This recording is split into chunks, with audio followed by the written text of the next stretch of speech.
Right, lads, and so the other night I was down in Richmond Park watching St. Pat's versus Cork City. And look, at easy 4-0 win for Pats, but the thing that kind of stood out to me the most was, I suppose, how dire Cork were, how one-sided the game was just as a whole. And look, at Cork fans will probably know this all too well, but it kind of just does sum up the dire state the club has been in the past, 5-6 years now. At the end of the day, this was a club that only won a double there, 8 years ago. I've experienced 2 relegations in the past 5 years, and realistically are likely gonna experience another one this year. In fact, it feels a bit like deja vu, because I actually made a video on this exact topic there 2 years ago when Cork were in the relegation playoff spots there in 2023. In fact, 2 years on from that, at least according to the table, they are a much worse side than they were back then. And it is just mad to see for, a club the size of Cork in terms of the support they get.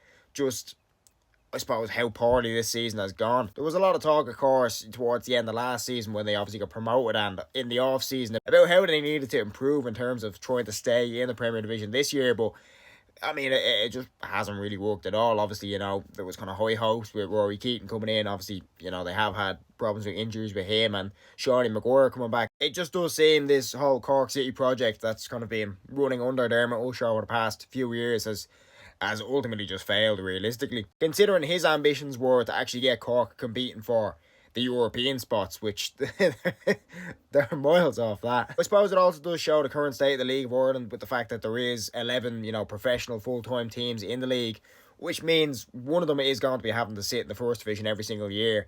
And realistically, for the next few years until the third tier kind of gets launched and the first division becomes a bit more competitive, we're probably just going to see the same 2 teams going up and down, or same 3 or 4 teams kind of swapping places realistically. But again, there's nothing you can really do to that until you kind of bring in a third tier and make it a bit more competitive. But of course, any Cork fans, do feel free to leave your comments below on, just how this season has gone for you.